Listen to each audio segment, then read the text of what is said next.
అడవిలో జింకపిల్ల ఒకటి ఆహారం కోసం బయలుదేరింది. ఆ జింక అడవిలోకి వెళ్ళడం అదే మొదటిసారి. జింకపిల్లకి తల్లి ఎన్నో జాగ్రత్తలు చెప్పి పంపించింది. మొదటి రోజు క్షేమంగా తిరిగి వచ్చిన జింకపిల్లకు రెండో రోజు మాత్రం పెద్ద గండమే ఎదురైంది. రుచికరమైన ఆహారం దొరికిందని చెరువుగడ్డున ఉన్న గుబురుగా ఉన్న పొదల్లోకి వెళ్ళింది. చాలాసేపటి నుంచి ఆ పొదల చోటున దాక్కున్న ఒక నక్క జింకపిల్ల రాకను గమనించి అది పరుగు తీయకముందే ఒడిసి పట్టుకుంది. జింకపిల్ల ఒక్కసారిగా భయంతో ప్రాణాలపై ఆశలు వదులుకున్న మరుక్షణమే దానికి తల్లి చెప్పిన సలహా ఒకటి గుర్తుకొచ్చింది. నక్కబావా, నువ్వు నన్ను చంపడం వల్ల నాకు ఏ నష్టమూ లేదు. నా వల్ల నీ ప్రాణాలకు ముప్పు ఉంది.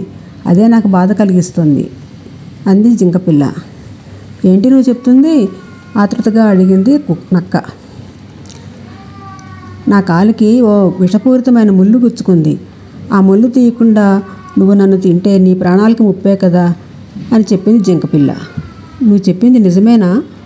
ఏది నీ కాలు చూపించు అంటూ అనుమానంగా అడిగింది నక్క. నిజం నక్క బావా, నా కాలే బాగుంటే నీకు దొరికేదాన్నా చెప్పు.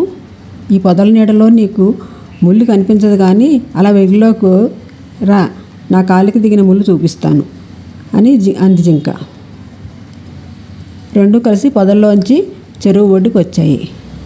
జింకపిల్ల నక్కకు చూపించడానికి కాలు ఎత్తినట్టే ఎత్తి ఒక్కసారిగా దాని మొహం మీద ఫెడేల్మని తన్ని పారిపోయింది.